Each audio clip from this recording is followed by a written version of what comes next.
the buzzard's call is a familiar sound above the Cornish countryside, and by late spring the adult birds are busy at their nests looking after their chicks.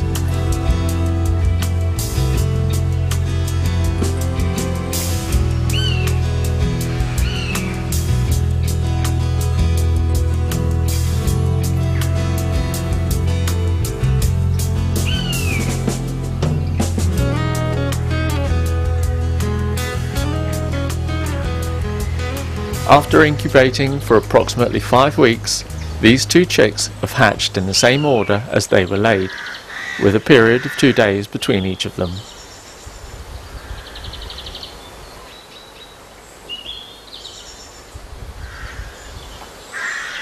At just over a week old, the chicks are already testing their muscles and wings. Yet we have to wonder if at this stage they have any idea at all about the magnificent birds of prey they will soon become.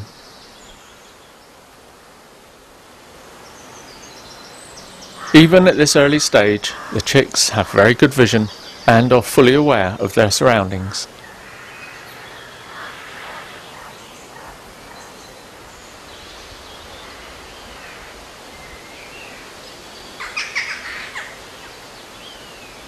Left to their own devices, while the parents are off hunting, the chicks fully explore the nest and wait patiently for the next meal to drop in, and are usually pre-warned of its arrival by the ever closer call of the parents.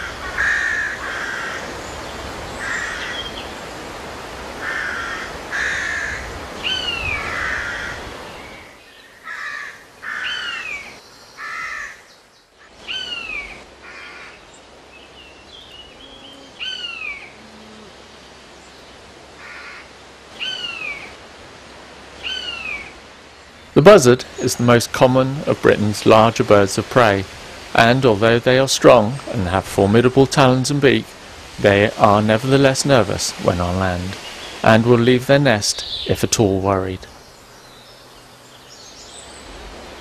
While the chicks are still so small, the parent tears off baby bite-sized chunks from the rabbit she has just caught and feeds the chicks individually.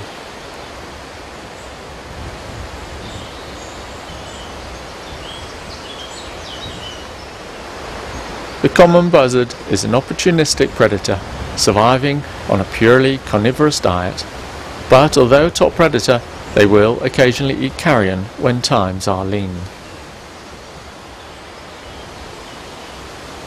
Rabbits are the favourite, as they are usually plentiful in number and relatively easy to catch. But the buzzard's diet also consists of a variety of small mammals and birds, as well as insects and earthworms and snakes.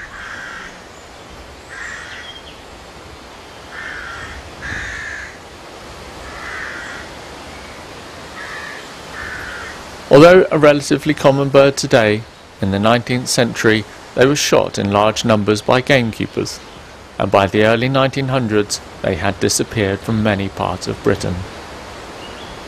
Then, as the First World War took hold of our country, many gaming estates were abandoned as gamekeepers were enlisted to fight. This gave the buzzards the opportunity to partly recover their numbers. Now we generally have a more enlightened view of this magnificent bird of prey, and so have allowed it to once again soar over many of its old territories.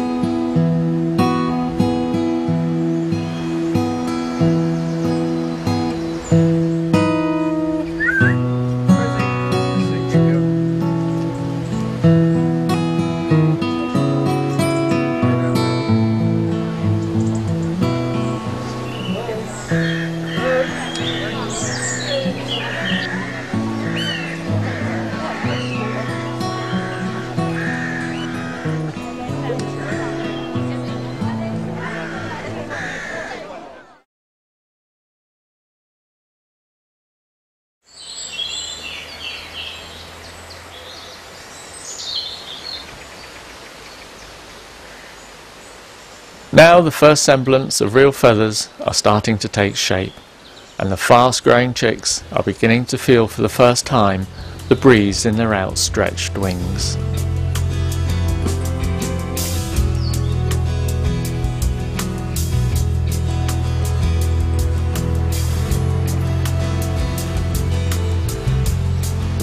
The parents are now starting to leave food at the nest and letting the chicks come to terms with eating large objects in their own way. It's a slow process, but one that must be learnt if they are to survive.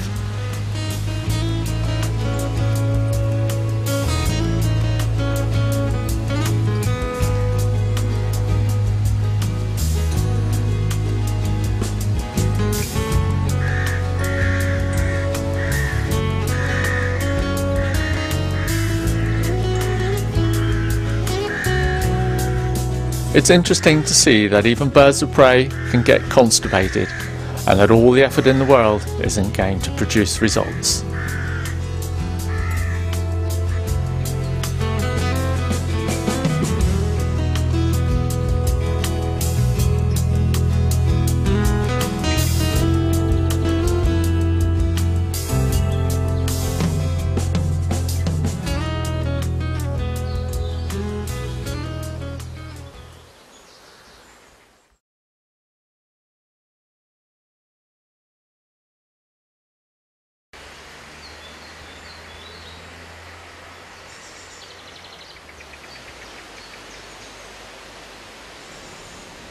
The feathers are really starting to take shape now, and the legs are getting strength to the muscles that will one day lift a fully grown rabbit into the air. Although rabbits do form a main part of the diet, they are by no means a wholly reliable source of food. The virus myxomatosis, introduced by man in 1954 to destroy the rabbit populations, is constantly reoccurring, and as rabbit numbers fall, so it reflects on the buzzards.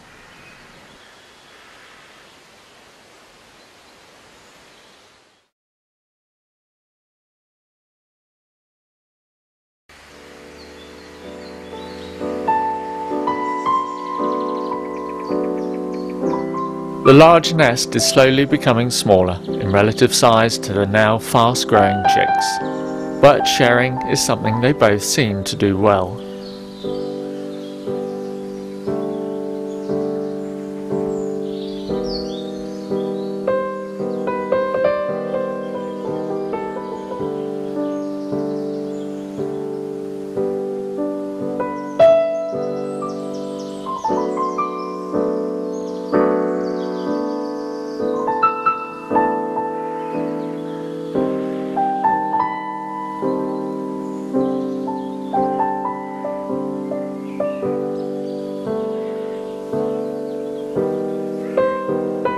When they become fully matured breeding adults, they will be fiercely territorial, and, though rare, fights do break out if one strays on another pair's territory.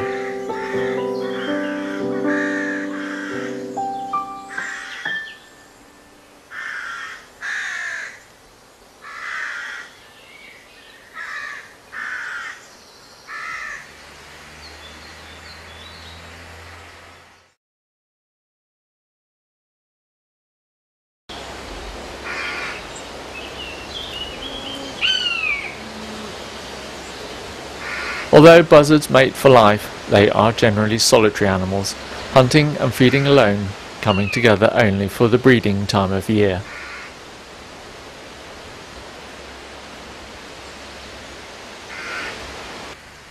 The birds are nearly 8 weeks old now, and becoming restless to take that first tentative flight from the nest that has for so long protected them.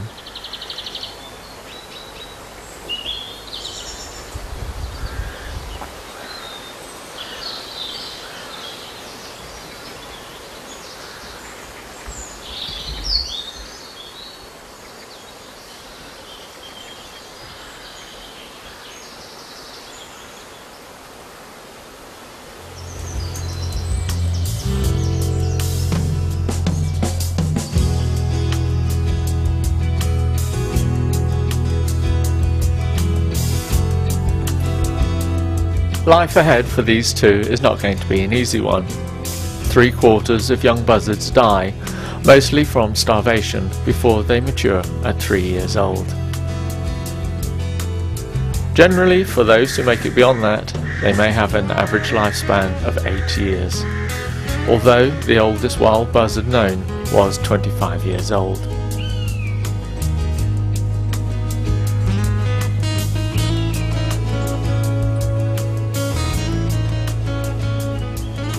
The successful growth of these two birds has largely depended on a good food supply, but the other major factor in this is the lack of interference from humans, be it illegal or accidental.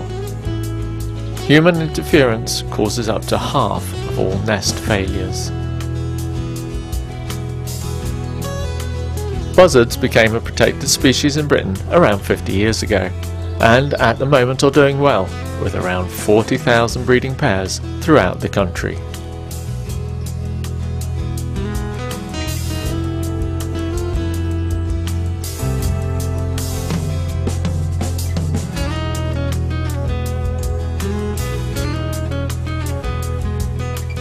There is no defining moment to mark the departure from the nest, but the constant cry from parents above brings our chicks closer to the point of fledging.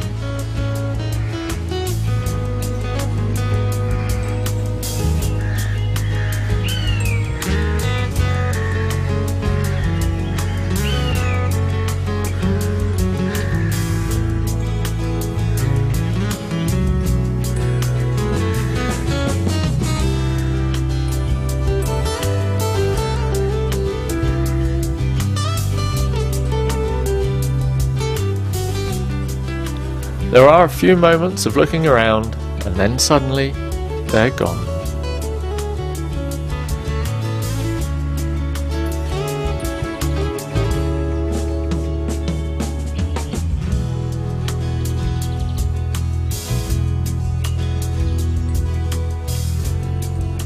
A temporary perch gives one of the chicks a chance to look at this huge new world, and then it's time to go.